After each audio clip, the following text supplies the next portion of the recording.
सोचिए जरा, दुनिया की सबसे बड़ी कंस्ट्रक्शन साइट्स में से एक और वहां काम करने वाले लगभग सभी लोग रोबोट्स हैं।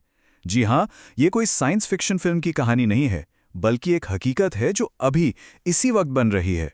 तो सवाल ये उठता है, क्या वाकई में एक 600 फुट ऊंचा डैम, मतलब 3D प्रिंट किया जा सकता है? सुनने में अजीब लगता है ना, पर यही सवाल इस पूरी कहानी की जड़ है। और जवाब है हाँ, बिल्कुल किया जा सकता है। और ये कोई छोटा मोटा ढांचा नहीं है। हम बात कर रहे हैं 180 मीटर ऊंचे यांगकू डैम की, जो तिब्बत के पठार पर बन रहा है। और इसका स्केल, मतलब ऐसा कुछ पहले कभी देखा ही नहीं गया। जरा कल्पना कीजिए, इतनी ऊंचाई पर एक दूर दराज इलाका और एक ऐसी कंस्ट्रक्शन साइट जहां आपको कोई मजदूर नजर ही नहीं आएगा। यही है यांगपू हाइड्रो पावर स्टेशन। और हाँ, यहीं पर भविष्य गढ़ा जा रहा है, वो भी बिना किसी इंसानी हाथ के। तो आखिर ये हो कैसे रहा है? चलिए इस पूरी प्रक्रिया को थोड़ा करीब से समझते हैं। और एक बात साफ कर दें, ये वैसा 3D प्रिंटर बिल्कुल नहीं है जो हम और आप जानते हैं, जो प्लास्टिक से खिलौने बनाता है। नहीं, ये उससे कहीं कहीं ज्यादा बड़ा और जटिल है। इस टेक्नोलॉजी को कहते हैं एडिटिव मैन्युफैक्चरिंग। आसान भाषा में समझें तो एक डिजिटल ब्लूप्रिंट के हिसाब से परत दर परत किसी भी चीज को बनाना। बस फर्क ये है कि यहाँ प्रिंटर की स्याही प्लास्टिक नहीं, बल्कि हजारों टन चट्टान और मिट्टी है। अब असली जादू तो इस AI ब्रेन का है, जो पूरे ऑपरेशन को चला रहा है। देखिए ये काम कैसे करता है। सबसे पहले डैम का एक पूरा 3D डिजिटल मॉडल बनाया जाता है, मतलब एक एक डिटेल के साथ। फिर AI इस मॉडल को हजारों पतली पतली लेयर्स में, आप कह सकते हैं, स्लाइस कर देता है।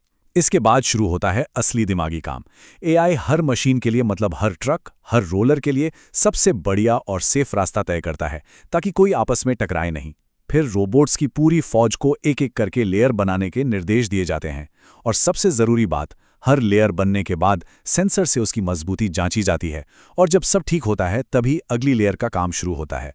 ये एक नॉन स्टॉप साइकिल की तरह है। सिंघुआ यूनिवर्सिटी के रिसर्चर्स ने इसे बहुत अच्छे से समझाया है। वो कहते हैं कि ये AI एक अदृश्य कंडक्टर की तरह है।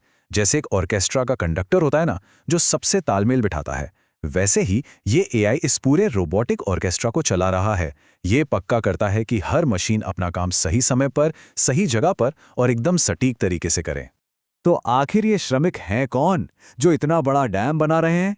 चलिए मिलते हैं इस मानव रहित टीम से, इस प्रोजेक्ट की असली रीढ़ की हड्डी से। ये टीम एक परफेक्ट मशीन की तरह काम करती है। देखिए, मानव रहित एक्सकेवेटर मिट्टी और पत्थर खोद कर लोड करते हैं। फिर मानव रहित ट्रक उसे AI के बनाए रास्तों से लेकर जाते हैं।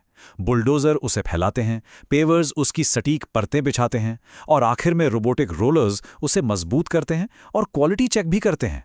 आप कह सकते हैं ये एक विशाल 3D असेंबली लाइन है जो कभी रुकती नहीं। तो फिर सवाल उठता है कि इस पूरे काम से इंसानों को दूर क्यों रखा गया है?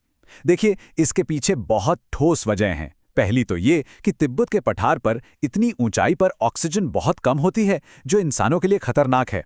दूसरा, मशीनें बिना थके 24x7 काम कर सकती हैं और उनसे इंसानी भूल चूक की गुंजाइश भी खत्म हो जाती है। और सबसे बड़ी बात, इससे खतरनाक कंस्ट्रक्शन साइट्स पर सेफ्टी का लेवल बहुत बढ़ जाता है। लेकिन ये कहानी सिर्फ इंजीनियरिंग के कमाल तक ही सीमित नहीं है। इसके पीछे कुछ गहरी आर्थिक और राजनीतिक वजह भी हैं। चलिए समझते हैं कि इस ऑटोमेशन की जरूरत आखिर पड़ी क्यों। देखिए, चीन के सामने इस वक्त दो बड़ी चुनौतियां हैं। एक तरफ वहां काम करने वाली उम्र की आबादी कम हो रही है। इसका मतलब मुश्किल और खतरनाक कामों के लिए मजदूरों की भारी कमी है।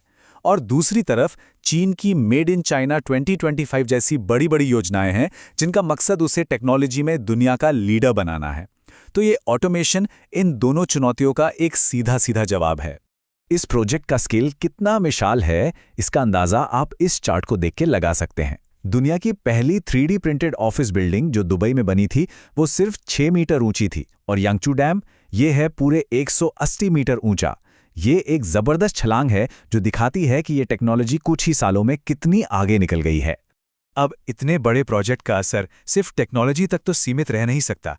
जाहिर है, इसका पर्यावरण पर, ऊर्जा पर और यहाँ तक कि अंतर्राष्ट्रीय राजनीति पर भी बहुत गहरा असर पड़ रहा है। पर्यावरण की बात करें तो इस डैम का एक बड़ा मकसद चीन को उसके क्लीन एनर्जी के लक्ष्यों को पाने में मदद करना है।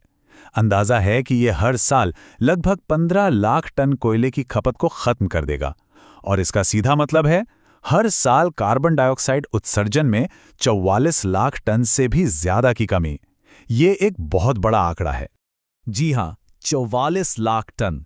ये आंकड़ा हमें बताता है कि कैसे इस तरह के मेगा प्रोजेक्ट्स कोयले पर हमारी निर्भरता को कम करने में एक बहुत अहम भूमिका निभा सकते हैं। और यही इस डैम के सबसे बड़े मकसदों में से एक है। और हाँ, ये सब सिर्फ कागजों पर नहीं है।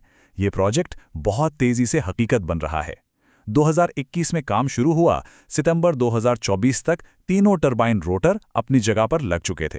और नवंबर 2024 में तो पहली यूनिट ने बिजली बनाना और उसे ग्रिड तक पहुंचाना भी शुरू कर दिया। उम्मीद है कि 2025 तक ये डैम अपनी पूरी क्षमता से काम करने लगेगा। लेकिन जैसा कि अक्सर होता है, इस टेक्नोलॉजी के साथ कुछ भू राजनीतिक तनाव भी जुड़े हैं। एक तरफ बीजिंग का कहना है कि ये डैम ऊर्जा सुरक्षा और गरीबी मिटाने के लिए जरूरी है, तो दूसरी तरफ भारत और बांग्लादेश जैसे देश जो नदी के बहाव में नीचे की तरफ है, उन्हें इस बात की चिंता है कि कहीं चीन पानी के बहाव को कंट्रोल न करने लगे। और क्योंकि पानी के बंटवारे को लेकर कोई मजबूत संधि नहीं है, ये चिंताएं और भी बढ़ जाती हैं। इन सबके अलावा कुछ बड़े कुदरती खतरे भी हैं। ये डैम हिमालय के एक ऐसे इलाके में है जहां भूकंप आने का खतरा बहुत ज्यादा है। अगर खुदा ना ख्वास्ता कोई बड़ी गड़बड़ हुई तो नीचे की तरफ रहने वाले लाखों लोगों की जान खतरे में पड़ सकती है। साथ ही ग्लोबल वार्मिंग की वजह से तिब्बत के ग्लेशियर पिघल रहे हैं, जिससे लंबी अवधि में नदी में पानी के बहाव पर क्या असर पड़ेगा, ये भी एक बड़ा सवाल है। तो कुल मिलाकर बात यह है कि यांकू डैम सिर्फ एक डैम नहीं है, ये एक सिंबल है, एक प्रतीक। ये इस बात का इशारा है कि इंसानों के दम पर चलने वाले बड़े बड़े कंस्ट्रक्शन का दौर अब शायद खत्म हो रहा है और मशीनों से होने वाले कंस्ट्रक्शन का एक नया दौर शुरू हो रहा है। जैसा कि एक विश्लेषण में कहा भी गया है, यहां इस्तेमाल हो रही टेक्नोलॉजी हमें उन जगहों पर भी कंस्ट्रक्शन करने की ताकत दे सकती है जहां इंसान जा ही नहीं सकते। सोचिए, गहरे समंदर में, बर्फीले ध्रुवों पर, या शायद किसी दूसरे ग्रह पर। ये भविष्य की अनगिनत संभावनाओं के दरवाजे खोल रही है। तो सवाल यही है, अगर हम एक डैम को 3D प्रिंट कर सकते हैं तो अगला कदम क्या होगा? क्या हम पूरे के पूरे हाईवे से ही बना सकते हैं, या पूरे शहर, या फिर क्या हम चांद पर इंसानों के रहने के लिए बस्तियां भी इसी तरह बना सकते हैं? ये टेक्नोलॉजी कंस्ट्रक्शन की हर सीमा को तोड़ रही है और ये सोचना वाकई बहुत दिलचस्प है कि आने वाले कल में और क्या-क्या मुमकिन होने वाला है।